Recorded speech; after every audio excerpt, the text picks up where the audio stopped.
لا يسمعون فيها لغوا إلا سلاما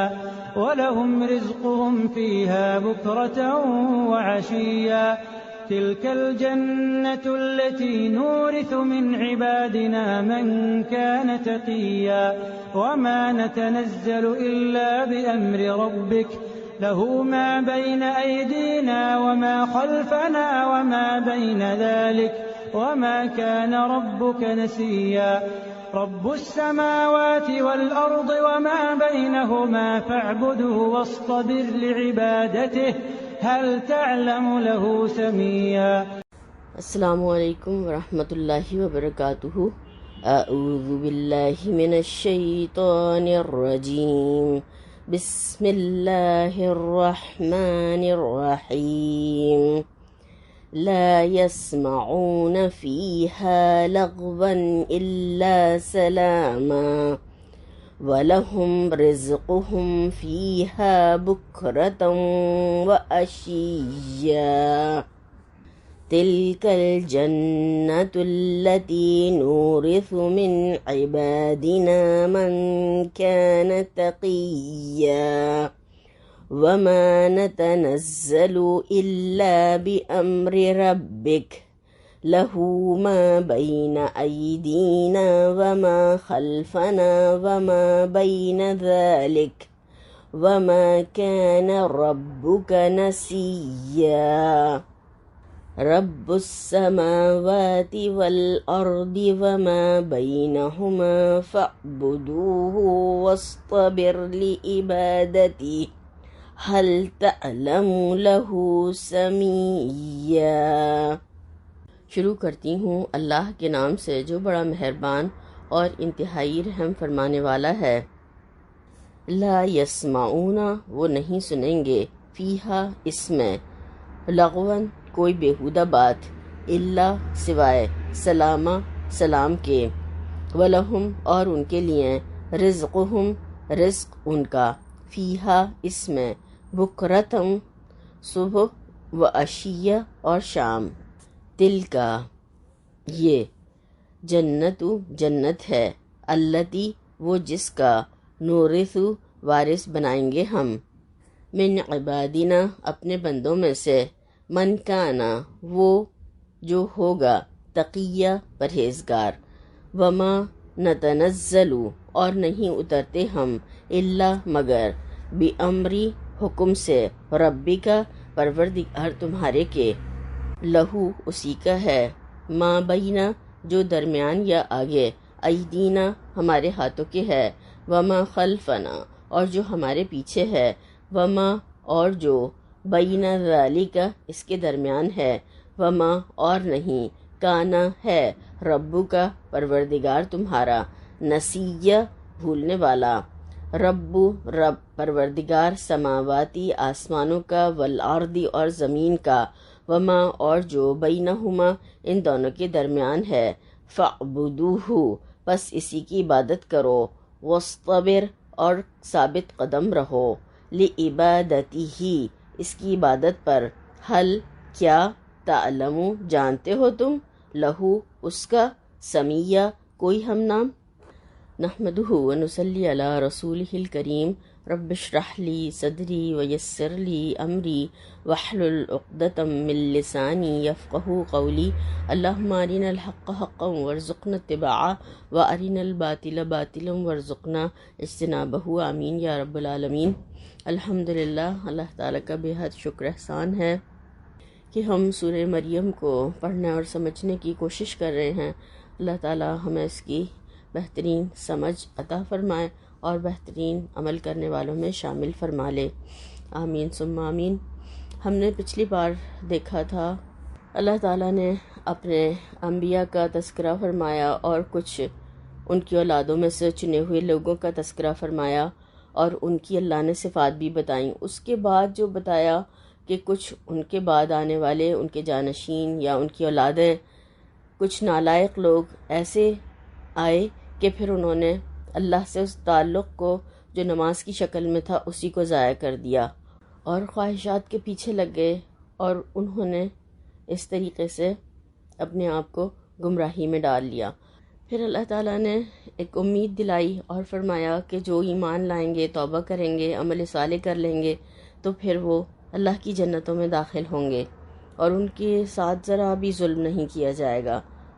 نہ ان کے ساتھ حق تلفی ہوگی اور نہ ان کے ساتھ کوئی زیادتی ہوگی، اور بلکہ یہ وعدہ اللہ تعالیٰ کا بہت جلد پورا ہونے والا ہے کہ نیک لوگ جنت میں جائیں گے۔ پھر اللہ تعالیٰ نے آج کی جو آیات ہم دیکھیں گے اس میں کچھ جنت کی ڈیفینیشن بتائی ہے کہ وہ جنت کیسی ہوگی۔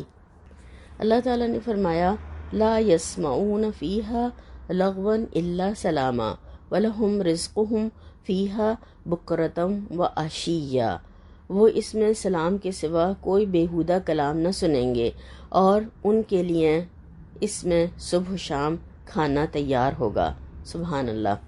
تو اس میں اللہ تعالیٰ نے ہمیں یہ ایک خوشخبری سنائی ہے اور فرمایا کہ جنت کی زندگی پاکیزگی اور سلامتی کی زندگی ہوگی۔ جنت میں جو بھی نعمتیں انسان کو میسر ہوں گی ان میں سب سے بڑی نعمت یہ ہوگی کہ وہاں کوئی بیہودہ اور فضول اور گندی بات کانوں میں نہیں پڑے گی، سننے کو نہیں ملے گی۔ وہاں سلام کی صداؤں کے علاوہ اور کوئی صدا سننے میں نہیں آئے گی۔ اتنا صاف، اتنا پاکیزہ، اتنا سنجیدہ معاشرہ ہوگا کہ جس کا ہر فرد سلیم الطبع ہوگا۔ وہاں کے رہنے والوں کو غیبتوں سے، گالیاں، فحش گانوں، بری آوازوں سے، بد کلامی سے، لغویات سے، بیکار کی باتوں سے اور کینہ، بغض، جھگڑے، حسد، بیہودہ باتیں اور اللہ کے ذکر کے بغیر جو بھی باتیں ہوتی ہیں ان سب سے نجات مل جائے گی۔ یعنی لغویات سے بچ کر وہ سلامتی میں چلے جائیں گے، ان کو سلامتی ملے گی وہاں پر۔ وہاں پر صرف سلام کی صدائیں ہوں گی اور جو کچھ بھی سنے گا بھلی، معقول اور بجا باتیں ہوں گی۔ اس نعمت کی قدر وہی کر سکتا ہے جو اس دنیا میں فی الواقع پاکیزہ اور ستھرا ذوق رکھتا ہو، کیونکہ یہ وہی محسوس کر سکتا ہے کہ جس انسان کے لیے گندی سوسائٹی میں رہنا بڑی مصیبت ہو، کہ کبھی بھی کہیں بھی کسی بھی وقت بھی اس کے کان میں کوئی جھوٹ، غیبت، فتنہ، فساد، شرارت، گندگی، شہوانی باتیں یا غلط لغویات اس کے کان میں پڑ سکتی ہیں۔ اللہ تعالیٰ نے تمام نعمتوں سے پہلے اس نعمت کا تذکرہ کیا، حالانکہ جنت میں بے شمار نعمتیں ہوں گی، مگر یہ اللہ تعالیٰ نے جو بتایا کہ یہ سب سے بڑی نعمت ہے کہ انسان غلط باتوں سے، غلط چیزوں سے بچ جائے، لغویات سے بچ جائے، بیہودہ باتوں سے بچ جائے، اور اس کے ہر طرف، چاروں طرف سلامتی کی ہی صدائیں ہوں۔ بس چاروں طرف سے سلامتیوں کی، مبارکبادیوں کی گونج ہی گونج ہوگی۔ اور اللہ تعالیٰ نے قرآن میں یہ بھی فرمایا ہے سورہ واقعہ میں لا یسمعون فیہا لغوا، کہ لوگ اس میں وہاں پر بیہودہ اور گناہ کی بات نہیں سنیں گے، بس سلام ہی سلام ہوگا وہاں پر۔ تو جنت وہ پاکیزہ بستی ہے کہ جہاں پر نہ لڑائیاں ہوں گی، نہ جھگڑے ہوں گے، نہ لڑائیاں ڈلوانے والے لوگ ہوں گے، نہ اختلاف پیدا کرنے والے لوگ ہوں گے، غلط فہمیاں ڈالنے والے بھی وہاں جنت میں نہیں جا سکیں گے۔ وہاں صرف اعلیٰ ذوق کے لوگ آباد کیے جائیں گے جو صرف سلامتی ہی سلامتی کی صدائیں سنیں گے وہاں پر۔ اور یہ اللہ تعالیٰ نے بہت بڑی نعمت کے طور پر ہمیں یہاں پر بتایا ہے کہ یہ بہت بڑی، یعنی رزق سے پہلے اللہ نے اس کا تذکرہ کیا، کیونکہ دیکھیں اگر کھانا، رزق جو بھی ہے جس کو ہم سمجھتے ہیں، ویسے تو پوری جو ہمیں دنیا میں صلاحیتوں سے لے کے ہر چیز جو ملی ہوئی ہے، اولاد اور جو بھی چیزیں ملی ہوئی ہیں، نعمتیں، تو وہ سب رزق میں آتی ہیں، مگر ہم لوگ صرف کھانے پینے کو ہی رزق سمجھتے ہیں۔ تو یہاں پر اللہ تعالیٰ نے رزق سے پہلے اس کا تذکرہ کیا، کیونکہ اگر کسی کو بے عزتی کے ساتھ، بدتمیزی کے ساتھ، جہالت کے ساتھ کھانا پیش کیا جائے تو وہ اسے کھانا ذرا بھی اچھا نہیں لگے گا، چاہے وہ کتنا بھی مزے کا اور کتنا بھی اعلیٰ درجے کا کھانا ہو۔ اور وہی کھانا اگر اس کو عزت سے پیش کیا جائے تو وہ کھانا اسے بہت بہترین لگے گا، چاہے وہ سادہ سا عام سا کھانا ہو، چٹنی روٹی ہی کیوں نہ ہو۔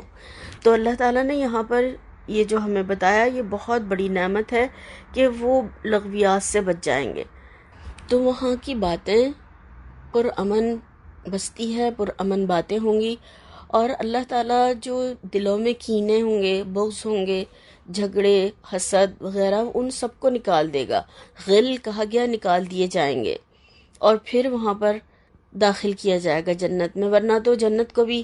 یہی ساری چیزیں بھر کے گندا کر دیں گے، تو اس لیے تمام چیزوں کو نکالنے کے بعد پھر جنت میں داخل کیے جائیں گے۔ دنیا میں ہم دیکھتے ہیں کہ کبھی ٹی وی یا انٹرنیٹ کچھ لگا ہوا ہو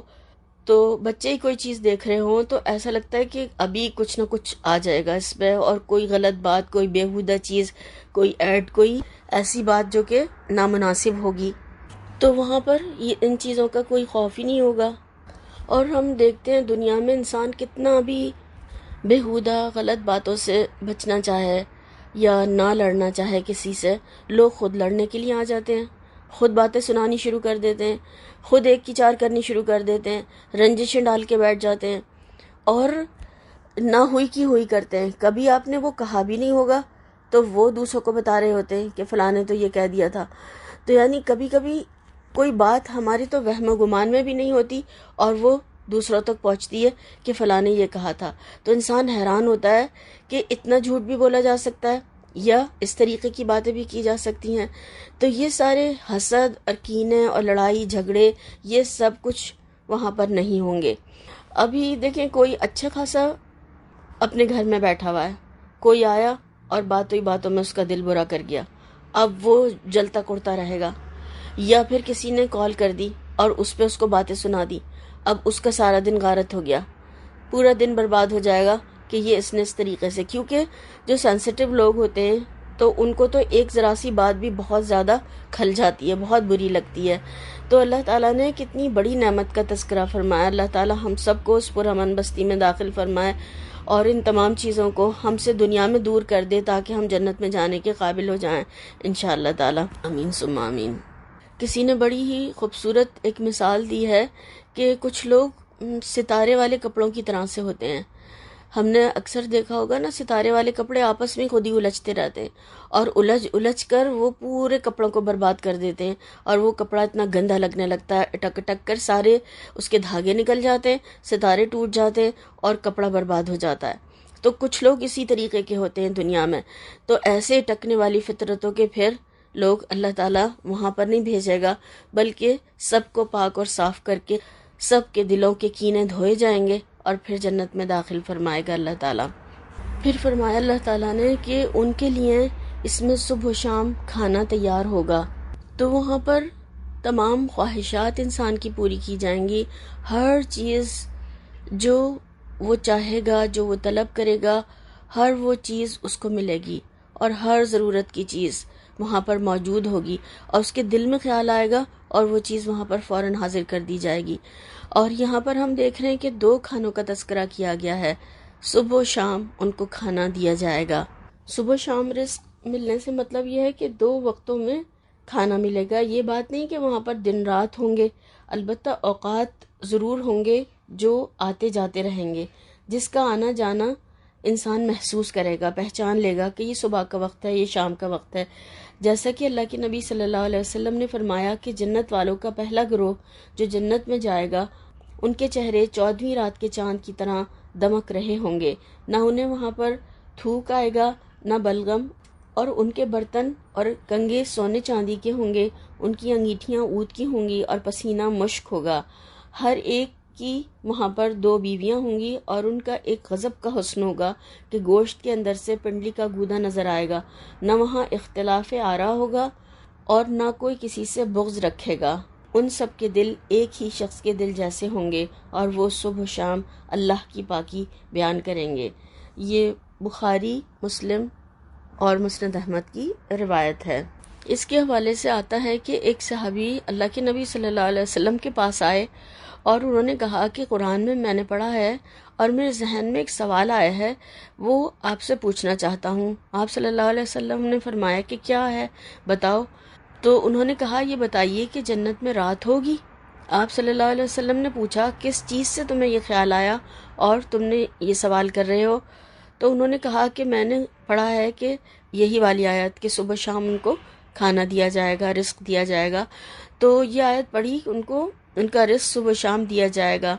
جنت میں اللہ تعالیٰ ایک ایسے قسم کا نور پیدا کر دیں گے کہ جنتی صبح و شام کا وقت پہچان لیں گے، اندھیرا اور رات نہیں ہوگی، یعنی وقت کا اندازہ اور تعین کر لیا جائے گا کہ پہچان جائیں گے جنتی۔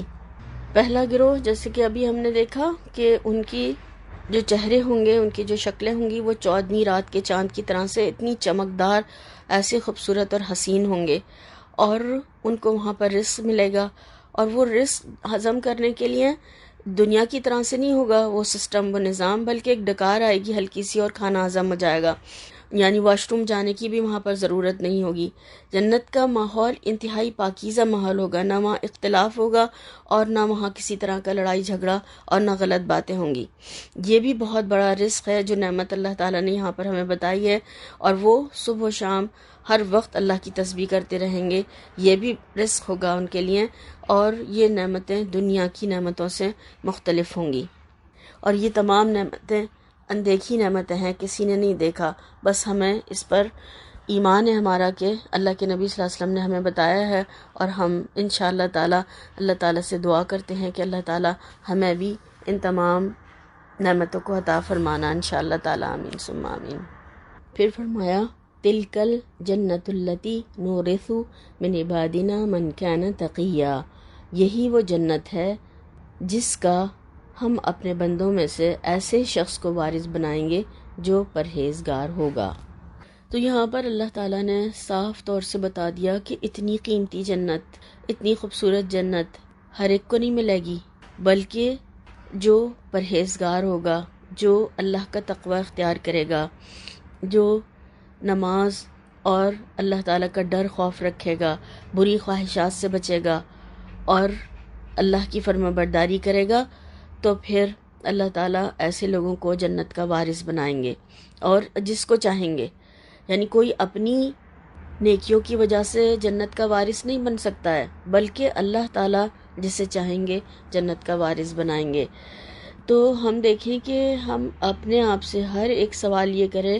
کہ یہ جو ہے جنت جس کا اللہ نے یہاں پر تذکرہ فرمایا ہے، تو یہ متقیوں کو ملے گی، تو کیا میں جنت کی وارث بنائے جانے کے قابل ہوں؟ میرے اندر تقوی ہے؟ اللہ تعالیٰ نے کیونکہ یہاں پر فرمایا من کان تقیا، اس کو ملے گی جو پرہیزگار ہوگا، جو متقی ہوگا، جو اللہ کا تقوی اختیار کرنے والا ہوگا۔ دنیا میں جس نے بچ کر تمام غلط کاموں سے، بری باتوں سے، اللہ کی نافرمانی سے بچ کر زندگی گزاری ہوگی، وہ پھر اس جنت میں جانے کے قابل ہوگا۔ یعنی جس نے دنیا میں اللہ کی مرضی کے مطابق زندگی گزاری، تو اللہ تعالیٰ جنت میں پھر اس کی مرضی کی زندگی اس کو عطا فرمائیں گے کہ تم اب جو چاہے یہاں پر کھاؤ پیو رہو، جس طریقے سے بھی تمہیں یہاں پر جو چیز چاہیے ہر چیز تمہارے لیے حاضر ہوگی، اور اللہ تعالیٰ وارث بنا دے گا۔ نورثو یہاں پر آیا ہے، وارث بنائے گا۔ دنیا میں دیکھیں کتنی سی دیر کے لیے انسان وارث بنایا جاتا ہے، تھوڑی دیر کے لیے اور چند سالوں کے لیے، اس کے بعد پھر وہ وراثت آگے تقسیم ہو جاتی ہے، وہ چلا جاتا ہے، پھر آگے وہ چلا جاتا ہے، پھر وہ چلا جائے گا، پھر اس طرح سے دنیا ختم ہو جائے گی اور زمین کا وارث اللہ ہوگا۔ اور وہاں پر جو اللہ تعالیٰ جس کو وارث بنا دیں گے جنت کا، جو بھی جنت جس کو بھی مل جائے گی، وہ پھر ہمیشہ ہمیشہ کے لیے ہوگی، وہاں سے کوئی نہ نکال سکے گا، نہ چھین سکے گا، نہ خود ہی انسان کا وہاں سے کہیں نکل کر جانے کو دل چاہے گا۔ تو یہ اتنی خوبصورت جنت کی بستی اللہ تعالیٰ نے جو یہاں پر تذکرہ فرمایا ہے، تو یہ بغیر عمل کے نہیں ملے گی، جو اس سے پہلے والی آیتوں میں ہم نے پڑھا تھا کہ ایمان، توبہ اور عمل صالح کے بغیر یہ سب کچھ انسان کو حاصل نہیں ہوگا۔ اور وہ پرہیزگار لوگ، ان کو کہا گیا ہے کہ جو دکھ اور سکھ میں ہر حال میں اللہ کی فرما برداری کرنے والے، غصے کو پی جانے والے، لوگوں کو معاف کر دینے والے، اولئک ھم الوارثون، سورہ مومنون میں فرمایا اللہ تعالیٰ نے کہ یہ خوبیوں والے، ان خوبیوں والے جنت کے وارث بنائے جائیں گے، جو کہ فردوس کے وارث ہوں گے، جہاں وہ ہمیشہ ہمیشہ رہیں گے۔ رب اجعلنی من ورثۃ جنت نعیم۔ اللہ تعالیٰ ہمیں ہمارے آباء و اجداد، ماں باپ، ازواج، اولاد، بھائی بہن، ہماری نسلوں سمیت ہم سب لوگوں کو اللہ تعالیٰ، سب مسلمانوں کو جنت الفردوس میں جمع فرمائے، آمین ثم آمین۔ پھر فرمایا وما نتنزل الا بامر ربک لہ ما بین ایدینا وما خلفنا وما بین ذلک وما کان ربک نسیا۔ اور فرشتوں نے پیغمبر صلی اللہ علیہ وسلم کو جواب دیا کہ ہم تمہارے پروردگار کے حکم کے سوا اتر نہیں سکتے، اور جو کچھ ہمارے آگے ہے اور جو کچھ پیچھے ہے اور جو ان کے درمیان ہے سب اسی کا ہے، اور تمہارا پروردگار بھولنے والا نہیں۔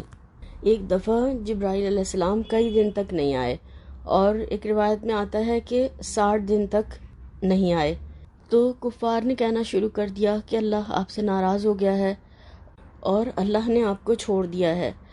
تو جب جبرائیل علیہ السلام آئے تو آپ صلی اللہ علیہ وسلم نے ان سے کہا کہ جلدی جلدی کیوں نہیں آتے، آپ جلدی جلدی آیا کریں نا۔ تو کیونکہ آپ تبلیغ کا کام کر رہے تھے، مخالفت اس وقت بہت شدید تھی،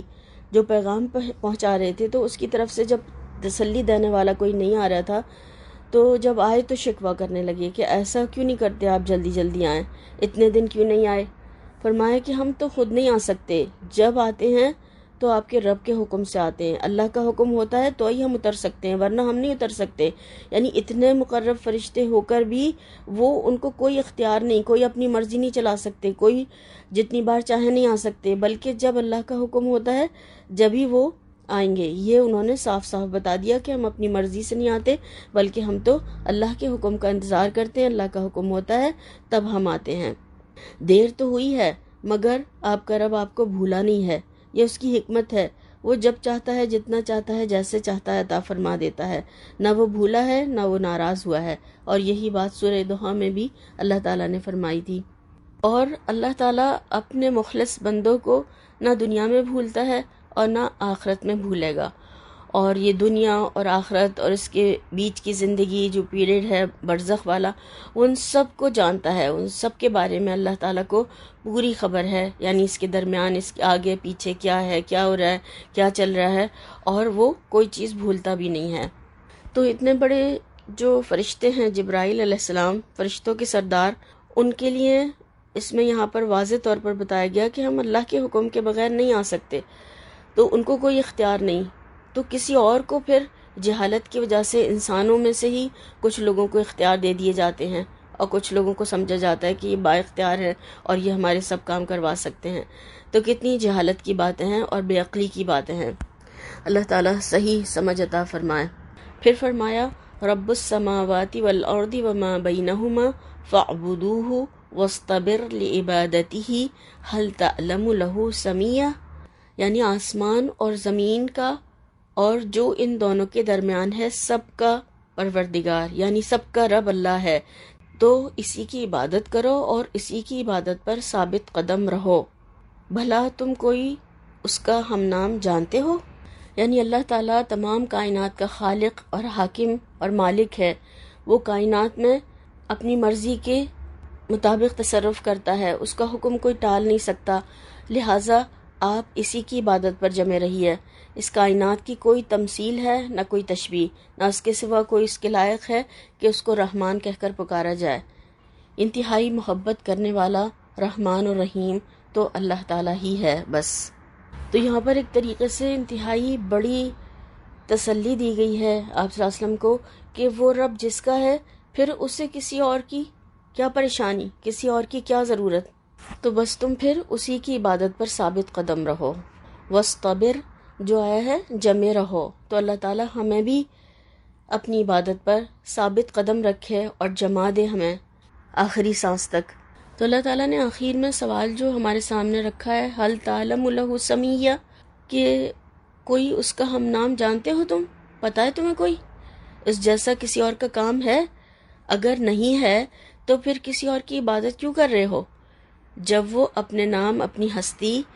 اور اپنی ذات میں بے مثال ہے تو پھر عبادت بھی اسی کی ہونی چاہیے۔ ہم پایا، ہم پلہ کوئی ہے ہی نہیں اس کا، تو پھر عبادت پھر اس کے علاوہ کسی اور کی کیوں کی جائے؟ ایسی غفور الرحیم ذات اور کون ہو سکتی ہے؟ تو ہم کیا جواب دیں گے؟ اللہ تعالیٰ آپ کے علاوہ کوئی عبادت کے لائق نہیں، آپ جیسا تو کوئی نہیں ہمارے رب، آپ کا ہم پلہ تو کوئی نہیں ہے۔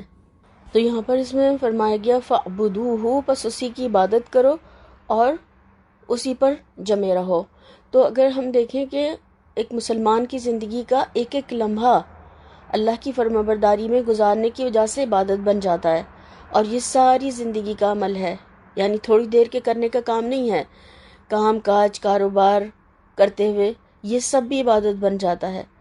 اور یہاں تک کہ بیوی بچوں کو کھلانا پلانا وہ بھی اجر کا باعث ہے۔ عورت کا گھر میں کام کاج کرنا، کھانا بنانا، اس پر بھی اس کو اجر ملتا ہے۔